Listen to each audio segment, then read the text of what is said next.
A warm welcome to NC Exclusive. I'm Felicity Ezewike. My guest is a core telecommunications professional with decades of experience in the industry. He currently leads the biggest telecom company in West Africa, MTN Nigeria, as Chief Executive Officer. Karl Toriola, thank you very much for joining us today. Good afternoon, Felicity, and congratulations, by the way, on your honorary doctorate degree. Thank you very much, and Happy New Year. Happy New Year. How would you see the sector, the telecom sector, in 2024 in terms of policy, FX instability, and the services that provided? I think in terms of the business output and results and FX instability, it was a very turbulent year, tough year, but not just for the telecom sector, for everybody all around. In terms of policy, I think some building blocks have been put in place that's going to put us in good stead for the next 3, 4, 7 years. And that's been critical. I think we're optimistic about 2025. There's quite a few things that's been done by the Honorable Minister and his ministry and the regulator, our primary regulator, the NCC, led by Dr. Aminu Maida, which I think are going to really put us in the right direction in the short-term future. Okay, what trends do you foresee in 2025, coming off what we've seen in 2024? So I think, like I said, 2024, difficult year, huge impact on our balance sheet and our income statement as a result of the Forex devaluation. But looking forward to 2025, we'll see a continuation of what we saw in the last 2-3 years. Our major engine of growth is data revenue generation. Our data revenue growth is over 40%. We're seeing 70, 80, 100% volume growth in data. And that's going to drive primarily the outlook for 2025 going forward. And on a longer term basis, also driven by data, the rollout of fiber infrastructure to homes and to small offices, of course larger corporates as well, is really going to drive our investment profile and the returns profile over the next few years and offload the mobile networks. We're very fortunate that we're one of the few markets in the world where voice is still growing at double digits. So that's great. Our digital services are almost doubling year on year. Still a relatively small contribution to the overall revenue profile of the business. And we're focused on our financial services as well. It's a very, very competitive market in the financial services, both with the traditional depository money banks and the fintechs. But we're still optimistic. We're still very optimistic that we can make a huge dent in financial inclusion in Nigeria. Just describe for us, actually, the environment, the regulatory environment under which you work, and how that can perhaps be better to bring about this optimistic outlook. So look, I think we're a private sector-driven industry primarily. And I think we have had the greatest impact on the Nigerian populace and the Nigerian economy that any industry has had. We do come under significant criticism for quality of service issues, and it's justified, and we have a lot of work to do. We're under massive pressure by the NCC to improve quality of services, and if we get our structure of the industry right, the services are going to improve. But I don't think that any industry, look at power, transportation, healthcare, education, I don't think any industry, any sector in Nigeria has taken us really pretty much to global first world levels the way telecoms has. And that's because it's primarily private sector led, but it expects a return. So I can't really sit and criticize any direction in terms of regulation and policy making. There is a liberalization of setting of tariffs that's needed. But it's been a very healthy and robust framework for the industry to thrive and survive. And very clear regulations, professional regulator. So now really the only big question is the sustainability of the industry. And why is that an issue? Look, our costs have risen probably threefold in the last 12 to 18 months, whereas our revenue has only grown 30%. If your costs rise threefold, you are not going to survive very long. That's a fact. So perhaps the only policy direction that we need a change in is in the deregulation of tariffs and allowing us to increase tariffs as the economic realities dictate, and allowing competition to maintain tariffs at a reasonable level. And I'll give a few examples. The airline industry in Nigeria, I'm not talking about globally, has increased the tariffs by over 400%.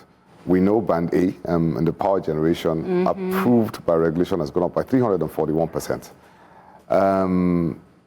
Through the removal of subsidy of fuel, I mean, the price of fuel has gone 3 to 4 times up. And even if you go into first world climes where they're earning in euros, pounds, or the US dollars, they have been adjusting telecoms tariffs in line or above inflation on a regular basis pretty much since 2021. Okay, so, but is there perhaps conversation as to how those suggestions you made can be improved upon so that you can continue? We've had engagement, extensive and robust engagement with the Honorable Minister Dr. Bosun Tijani and the NCC and the Association of Licensed Telecoms Operators, through them actually. And I think we were well advanced in those discussions. We're optimistic that there will be a liberalization of the tariffs, starting with an initial increase of the tariffs in Nigeria. The industry wants probably above 100%. That's what we're requesting. I think the sensitivity of the policymakers is such that they might not be as liberal as we'd like them to be, but I'm very, very strongly convinced that they are going to take a significant step forward that secures the sustainability and the future of this industry. We hear conversations on the price of petrol coming down somehow in the new year. Is there a possibility that there will be no price hike for data services, or should just brace up for it? I'll put it to you this way. If there's no price hike, this industry will collapse. So you have the alternatives of price hike moderated by competition, or really poor, sometimes on, sometimes off telecommunication services. And I don't think anyone wants that. For that to be viable, there has to be viable competition. Do you think the competition environment is enough to help? Because I'm more curious as to how people can pay less.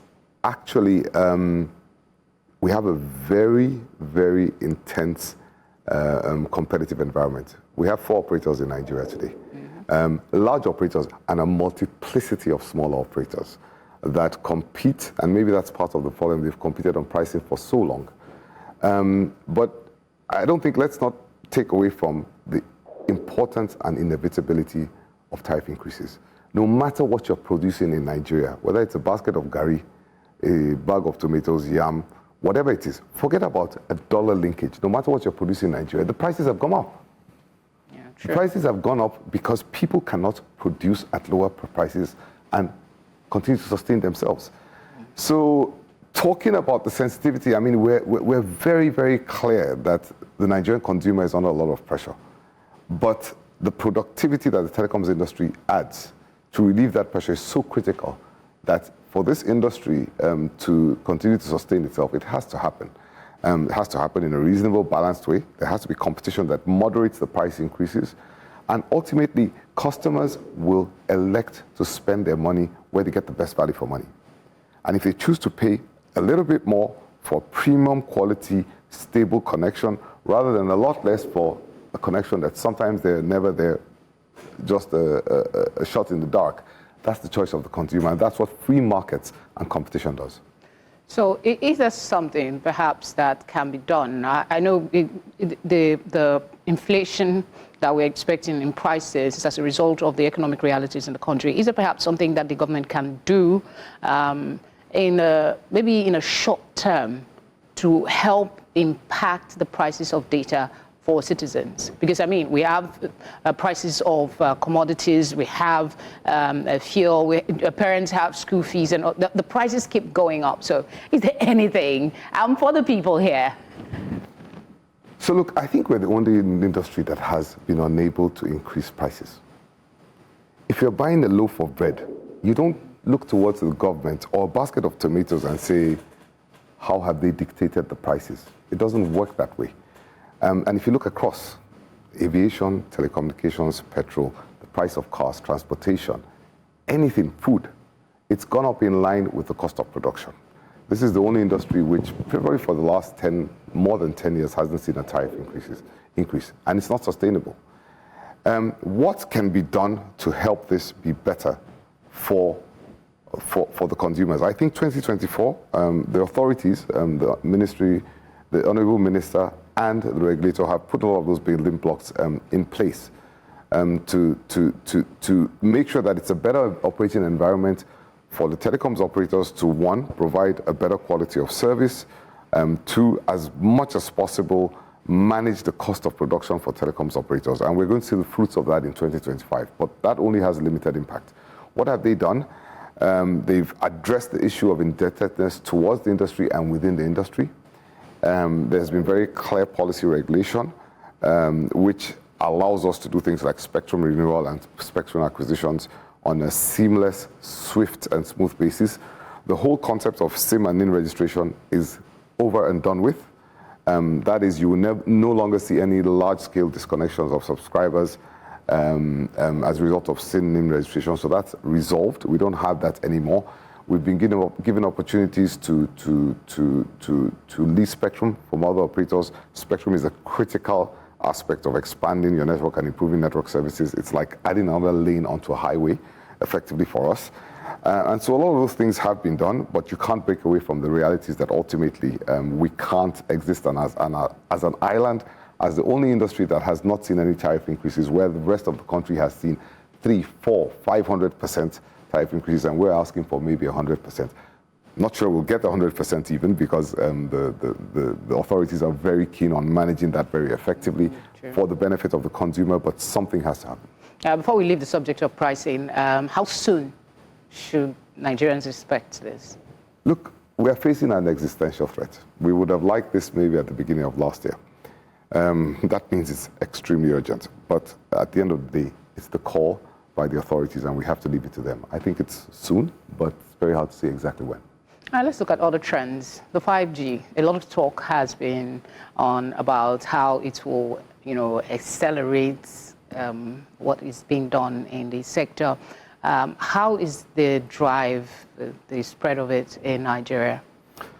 Well, let's start off by saying when people speak to the cost of doing business, we invested $290 million to acquire spectrum. That's a right to broadcast on a certain frequency band for 5G.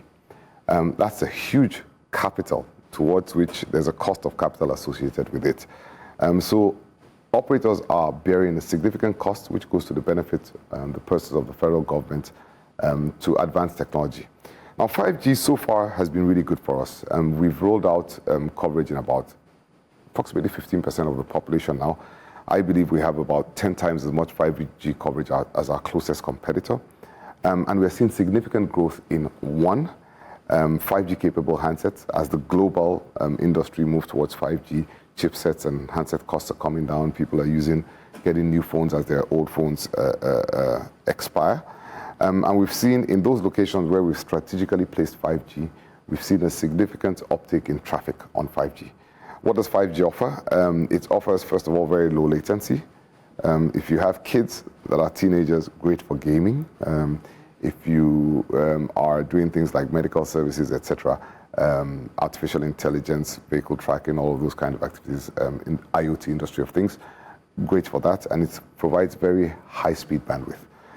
So if you're on our 5G network, please upgrade your Samsung or iPhone or Itel Techno to the latest software which they provide to you to make it 5G capable. Please activate your 5G feature on your phone. Or in your 5G coverage zone, you'll see speeds of up to, at the most highest extremes, I've seen 1.1 gigabits per second, but you'll see on the norm somewhere between 300 and 600 megabits per second. So that allows us to now really come into the first world in terms of data speeds and capacity that can absorb all the growth. And we're seeing actually what I think is a leading 5G growth in Nigeria. We're well ahead of the other markets in terms of 5G growth. Where we have our 5G base stations located, we're approaching about 30% of our traffic is now on 5G, and that's going to take a majority of our traffic probably in the next 3 to 4 years or so. What are the implications of NCC's plans to auction more spectrum for 5G services, and how will this impact the development of telecommunication industry in Nigeria? So the wireless telecommunications industry, the most important artery and bloodline for wireless telecommunications is spectrum. And that's one of the most significant things that any regulator can do to enable services to accelerate penetration and bring down the cost of production. Now, the regulators are very smart, and the Nigerian regulators are very smart in auctioning the right spectrum at the right time. If you look at historically how much they've made from spectrum auctions, the 5G spectrum auctions, each of us paid in the range of close to $300 million US. They've made a lot of money from it because they've chosen the right time, the right spectrum, and the right technology to auction this. I think the NCC's primary drive is actually to improve quality of service. They want to make as much spectrum available to the operators as possible to allow them to improve coverage, improve indoor penetration, improve speeds. But they have to time this in a manner that the spectrum that they're auctioning has handsets available. Because you see, the industry is always in a change of flux and evolution. Handsets 3 years ago could do 5G on spectrum which was in the 3500 megahertz band. Some of the spectrum that's been auctioned is in the 600 megahertz band, and only now are handsets coming into that area. So it's an area which I think provides good opportunity for the future, and I think it's really well being positioned for quality of service by the regulator. All right, we'll take a short break just for a bit of a breather, and when we come back, we'll be looking at customer experience, the role of AI in the coming years. Stay with us.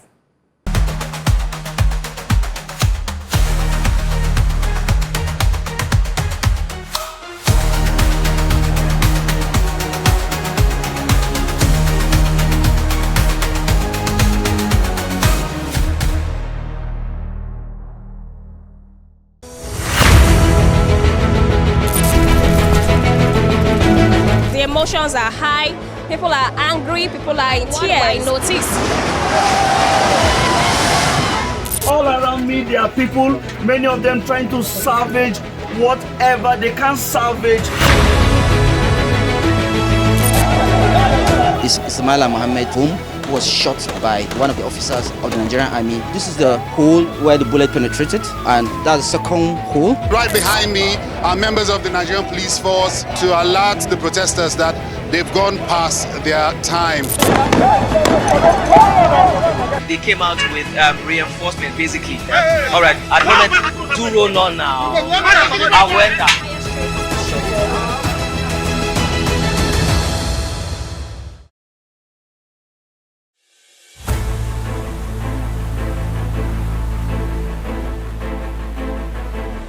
The new Central Town Hall series brings you face to face with the people at the center of critical conversations. When the shooting started, where they killed the military, we lost 86 persons here in Nokoma community. It's not even up to 5 minutes. Our building collapsed before the building that cast fire.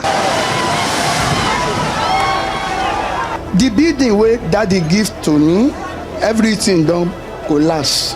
Women and children are suffering, nowhere to sleep, because notice was not given before the house was demolished. It's a 700 kilometer stretch of road. It's going to take at least 8 years. It doesn't need to start here, this minute, this moment. We go straight to the heart of issues to engage communities, leaders, experts, government representatives, and other stakeholders for veritable solutions. We have more than 100 million Nigerians living below the poverty line. We are suffering, we are hungry, no money to buy anything. Please, I plead the government for assistance to help us. The battle that we are at right now is a battle that is between the rich and the poor. You know for a fact that there will be people whose voices will be the loudest, but yet those are the voices that you should listen to, for one reason or the other.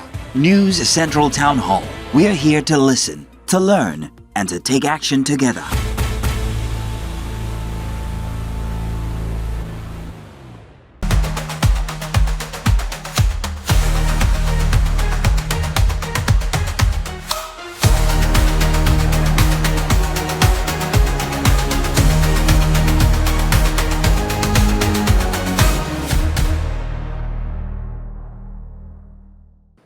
Thank you for staying with us. We still have our special guest in the studio talking about the CEO of MTN Nigeria, Dr. Karl Toriola. Thank you for your patience with us today. Just before the break, I was talking about MTN and customer experience. How has it evolved over the years, and what role will AI, I mean, everywhere you look at now, you have AI on WhatsApp, on every other application. How are you going to use that to personalize customer experience as well? So, I mean, customer experience has multiple aspects, but at its base for our industry, the quality of the physical infrastructure is what creates the initial customer experience. And that's absolutely critical and remains so in the coming years. But what artificial intelligence will help us do is to understand and predict the concerns and behaviors of customers a lot better, well in advance, and serve them on a personalized basis well in advance. So be it you're today a user of telecommunication services, you see your primary consumption of services is on Netflix or YouTube or whatever it might be, we'll be offering you special solutions and packages. We notice you're having certain quality concerns and experience issues because we notice that your streaming is buffering, or you haven't recharged, you seem to be struggling to recharge, or whatever it might be. We use that to detect, knowing by your previous behaviors and habits, the kind of challenges that you're experiencing, and fix your solution, sometimes even ahead of you experiencing a problem, anticipating what's coming there. So AI is a powerful, powerful tool. A lot of the focus that we're putting into artificial intelligence is really around customer experience, first and foremost. We also use it for analyzing where we'll make our investments, the physical location and type of investments that we're going to make in the future. But it's something we're learning, and our whole organization is being trained on artificial intelligence. We are recruiting data scientists and data engineers to support this transformation because it's somewhat an unknown territory. We all sense the potential, but we haven't quite put our finger on it. And the first person to understand exactly how this can serve our customers, first and foremost, better, is going to take a huge share of the market. Yeah, fair enough. But there's something else that seems to come up a lot in the sector, and that's asset protection. Telecom assets and the losses that you sometimes experience. Talk to us about your experience managing it here in Nigeria, and perhaps what ways it can be better protected. So we've suffered a lot as a result of the security environment, the economic hardships in the country, from damage and theft of our infrastructure. That kind of damage ranges from, we have towers that have been bombed out and burnt to the ground. We have continuous theft of generators, batteries, diesel. And we have willful sabotage by people burning the manholes where our fiber cable is allocated. And each of these incidents affects quality of service. Now, one of the biggest aspects to this is actually the approval of the Critical National Infrastructure Bill, which was approved by this government under the stay of Dr. Bosunli Tanji and with the approval of His Excellency President Bola Ahmed Tinubu. That designates telecoms infrastructure as a critical asset, which offered us the protection of all the state security actors and also offers us legal protection for people who are acting in an irresponsible manner towards this. So that's critical to the stability of our networks. There's other things that happen as well, like road construction, and we're putting governance and cadence processes in place to engage road construction companies. There's probably 5-10 big ones which we need to focus on. In the course of road construction, our fiber gets uprooted. That happens as well. So we think that there's big steps. That's part of why I'm optimistic in 2025. There's big steps that's been taken by the policymakers and the regulators to protect our assets with their ultimate goal. The quality of service and experience of the customer is what their ultimate goal is, and that's going to help us going forward. Okay, let's circle back to customer experience, but this time I wanted to, look at the youth engagement. Let me quote something here. I said, the industry expectedly is experiencing a rapid growth. For 2024, the market was valued at approximately $63.17 billion, and it is projected to increase to about 82.34 by 2029. And this growth is strongly linked, the reason I'm bringing it up is it's strongly linked to the youth population. So I wondered, young people are doing extraordinarily well in the telecom sectors, but what is the plan to further integrate them in the process of change as it comes in the telecom sector, probably in the next couple of years? Look, I think the speed of adoption of digitization and telecommunication services in Nigeria is exceptional. Just enable the infrastructure and the players, and the people will come with it. Now, there have been certain initiatives, the 3MTT program by the Honorable Minister, to drive technology skills in Nigeria for 3 million youths. Those are one of the steps that's going to help us. MTN, through its foundation, has had a focus on digital education on the youth on technology. I think that's critical. But you see, these youth are so self-sufficient, so digitally native by instinct, much more than I, the CEO of MTN Nigeria, that you just need to give them a device and they're gone. They're gone at the speed of light. And I think this is the year where you're going to start seeing the first people born that are completely digitally native from birth. What can we do? We can ensure educational system is fully digitized. We can shift the curriculum towards much more technologically savvy competencies, skills in things like artificial intelligence, machine learning, robotics, cybersecurity, etc., etc. And we can enable these youth through a lot of these activities to pick up the skills that are competitive in a global world. I'm going to give you one example of what the digital economy does. During this Christmas break, socializing at one of these Christmas parties, I heard of a story of a mathematics tutor in Nigeria who is teaching students in the USA for $12 to $15 an hour. He sits in Nigeria, teaches students for $12 to $15 an hour, and students in the USA are piling onto this guy because they pay $100 an hour for the same tuition, private tuition in the States. That is what the digital world does. It makes us a global marketplace. True. And I think those skills, even if you don't have purely digital skills, you're competent in mathematics, geography, French, whatever it is, you're now able to sell, market your skills across the world, sitting in your home in Nigeria without having to relocate yourself, and effectively earn a revenue stream that's much higher than what we see in this economic climate.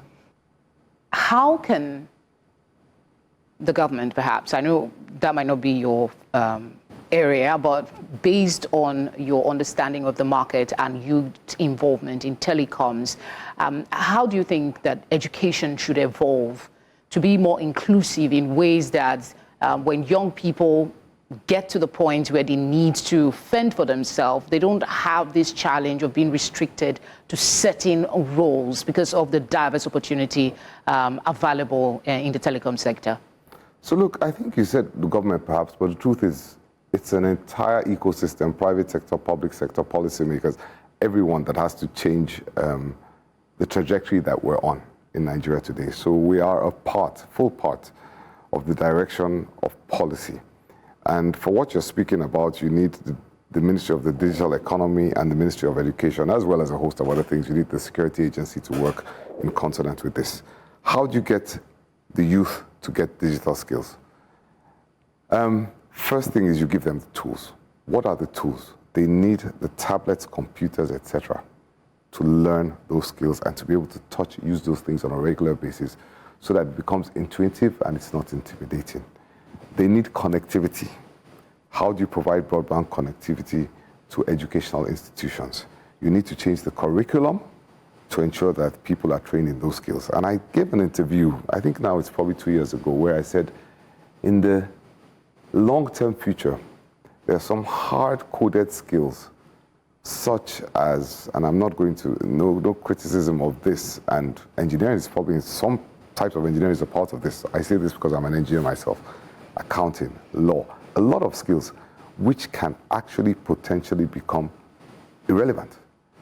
Because what you spent 5 years going through a university education, learning, you'll find out in 3 seconds through artificial intelligence, ChatGPT, etc., etc. Do it, sure. You know, I'll give you an example.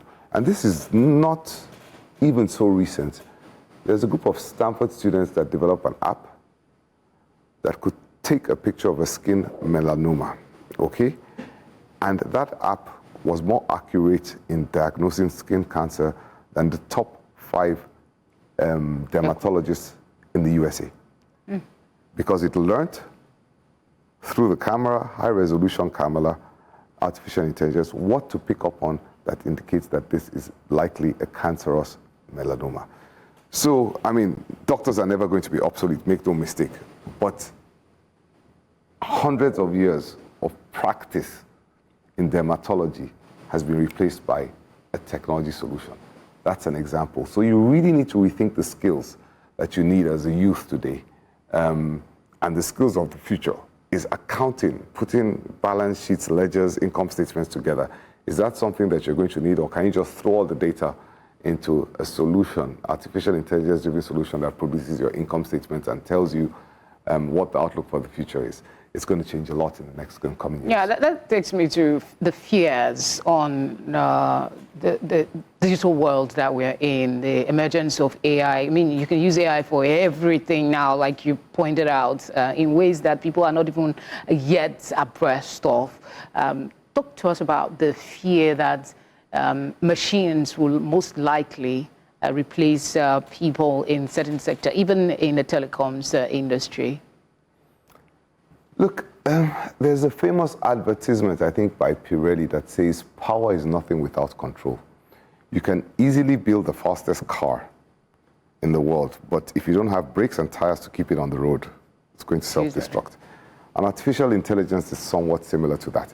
I don't proclaim to be an artificial intelligence specialist. People think I hold the title of CEO MTN Nigeria and I know everything in technology. That's not but you do know a little about most things. I do know, but I know that there's a risk with every technological evolution that if the right governance and ethical standards are not put in place, it's going to be abused by people with the wrong intentions. If you don't have people with wrong intentions, you'll probably do fine. Artificial intelligence will replace humans in a lot of things that we do. But that actually leads to productivity, which leads to an increase in standard of living. We don't see a vehicle today as a bad thing. A vehicle has replaced us walking hundreds of kilometers to get from one town to the other. That's an evolution that's huge. At some point in time, books were thought to be a threat to society, as was electricity. So it's going to be very positive, more so for the positive for the people that are prepared. But we need regulation, we need standards, we need governance within ethical codes that are created by the nation states in which we operate to ensure that actors that have a negative intention cannot use it to abuse the society at large. And there will always be some.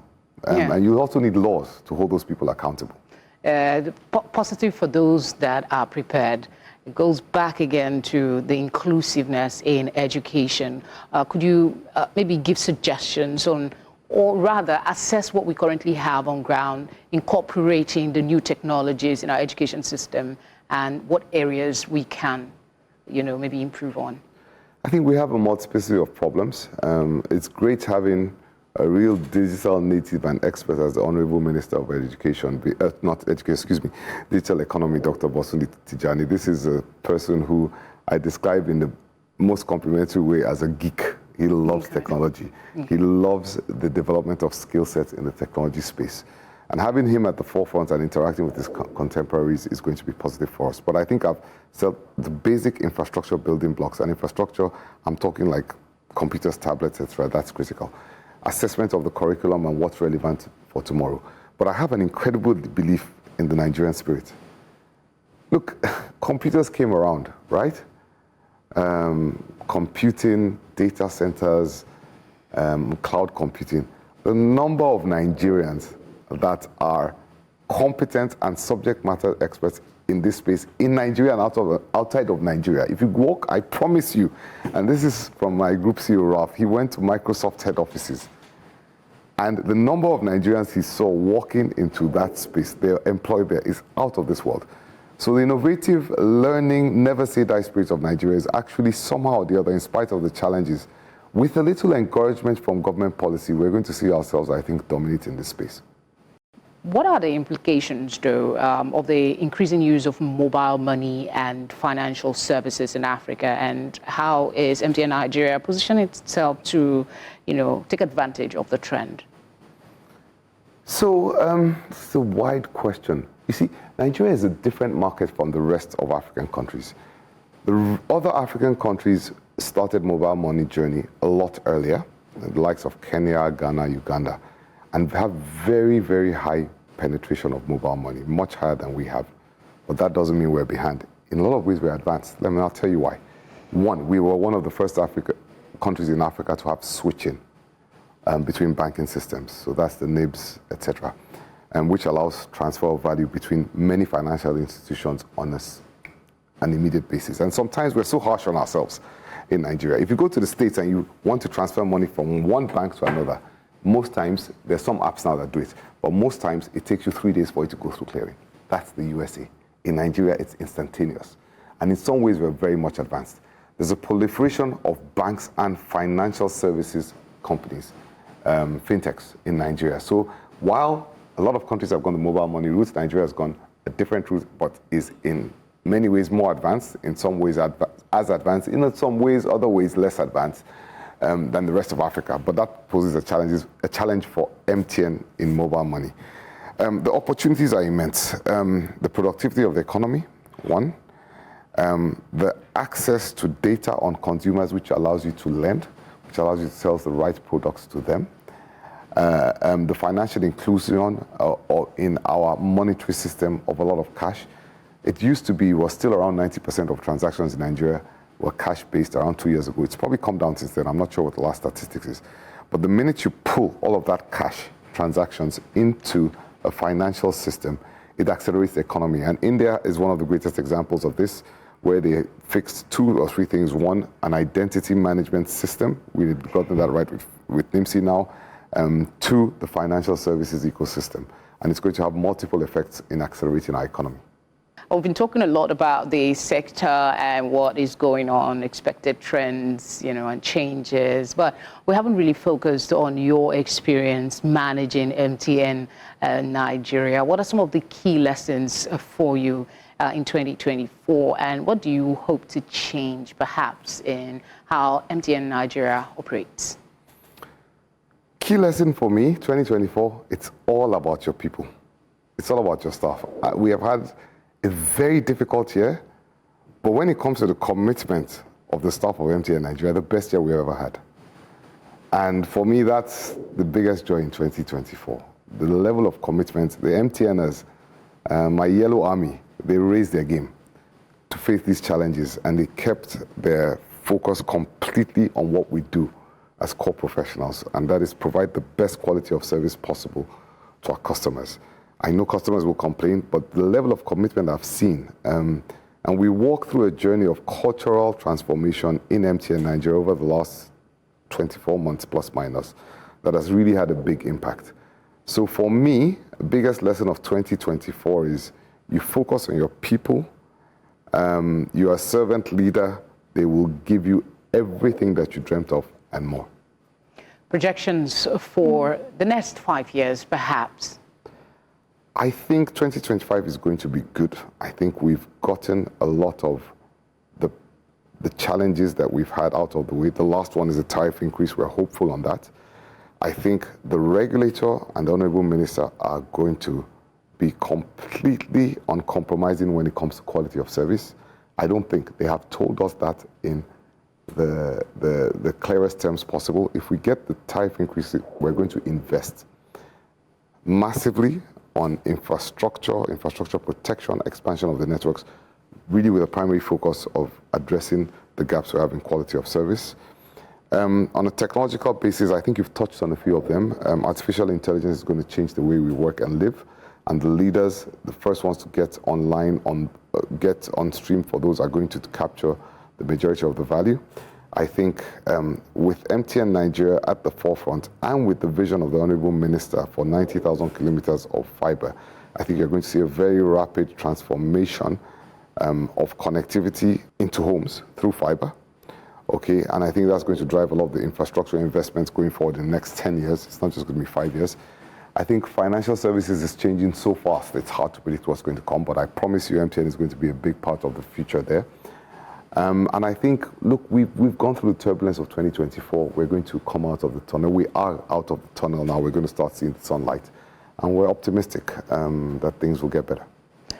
Data protection and privacy is something that people talk about and have concerns about. And I don't know what MTN Nigeria experience has been and ways you are working to ensure that customers have the utmost confidence that their privacy is protected. Look, MTN Nigeria has received several laureates on compliance. And our philosophy is compliance first and compliance only, before anything else. And data protection is a big part of that. We've been working with the Nigerian Data Protection Commission since it was a bureau, with Dr. Victor, my brother and friend there, to ensure that we're completely aligned to the regulations. We do the audits. We have independent auditors to our data protection to the regulations. We have a data protection officer. We've set up a governance in place to ensure that in every aspect of data protection, we're fully compliant, to give the customers confidence in the data that resides with us. So whatever the regulation may be, you need to give your consent before your data is used. We make sure you do that. We keep a record of you giving your consent. We store the data in Nigeria. We don't give third parties unauthorized access to your data. We have our data stored in a secured fashion. I think we're probably the most advanced data protection organization in Nigeria. But have you had complaints from customers about maybe privacy breach or something in that regard? Have you had to address that in the distant or near past? In the distant past, I know we've had some litigation. Okay, we think that litigation is baseless because we've not provided anybody any data. I cannot call MTN and ask anybody in MTN, I, the CEO, and ask for the call records of anybody. The staff will tell you, no, not allowed. Without a court order, we are not allowed to provide information to anyone, including the CEO himself. But yes, I mean, people will throw court cases, and it's in the past. There's nothing of recent times that we've had concerns over. Okay, so you don't expect to see any of that in the coming We don't year? expect to. I don't think anybody is 100% perfect.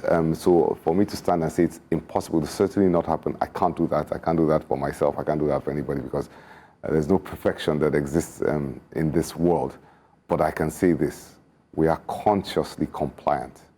We are actively working on data protection and cybersecurity, by the way. We haven't spoken on that yet. And we will do our best to make sure we don't skip a single beat in this space. Generally, cybersecurity, how would you rate the Telecom's work to ensure that we don't have repeated attacks? Because in 2024, we know that some government websites were attacked and stuff like that. So again, cybersecurity is a critical aspect of what we do. Our business, financial services, medical records, safety, transportation are probably critical aspects that are most sensitive to this. We have had repeated attacks, but what we've installed in our systems in MTN Nigeria and across MTN Group, by the way, is when I see the very highest level of global standards with the highest level of vendors, with a global GNOC that is continuously monitoring our systems for cyber attacks. Again, even with cyber attacks, it's not, you can never have 100% foolproof system. But what you do is you continue to build layers of barriers and barriers and barriers, such that anyone who's a hacker with malicious intent, they see the kind of systems you have in place, they test a few times, find it relatively close to impenetrable, and they focus on other things. Sometimes last year, I'm trying to remember when exactly it was, I can't remember the specific dates, there were attacks on our system, DDoS attacks, some of the biggest DDoS attacks you'd see anywhere in the world by one of these non-state actors called Anonymous something. I don't want to use their names to attract too much attention to it. And we fended this off really well. The entire attempted attack lasted a few hours. We were in communication with NITA, the National Emergency Response Function for the Federal Republic, the NCC, keeping them abreast, and we fended this off very successfully. That's one, but we have continuous attacks. You just continue to use your network. What goes on beneath the iceberg to make the system work is absolutely incredible. We have a great team of engineers, CIO, CTO. It's been an absolute pleasure talking with you, but I wanted to just wrap up with maybe your hopes for 2025 in the telecom sector, especially for MTN Nigeria. For MTN Nigeria, but honestly, even though we're in competition, we want this for the whole industry, okay? We want to prosper, we want to serve Nigerians well. We want to do so on a sustainable and responsible basis, so we're looking forward to tariff increases that not only secures the future of MTN and Airtel, the two biggest players, but also addresses the sustainability of the lower end of the industry. The entire industry needs to be uplifted so that there's competition to keep prices down and improve quality of services. I think that's one. We all hope for a relatively stable macro, lower inflation and less devaluation that we've seen, security and prosperity to allow us to continue to invest as much as possible. Then we want to advance on technology. We want to expand our 5G coverage as the opportunity, handsets particularly allows, very focused on, and it's going to be a slow, gradual acceleration, fiber to the home, financial services, and really helping the digitization of Nigerians in their business, in their daily lives, health, education, etc. And we continue to give back to the society. 2 years ago, we were the highest taxpayer, probably outside of the oil industry in Nigeria. We hope to return to that kind of status. All right.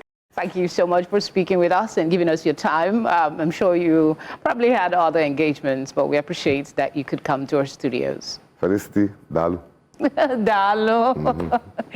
And that's our conversation for today. Do stay with News Central for more exclusive conversations and NC exclusives in the coming days.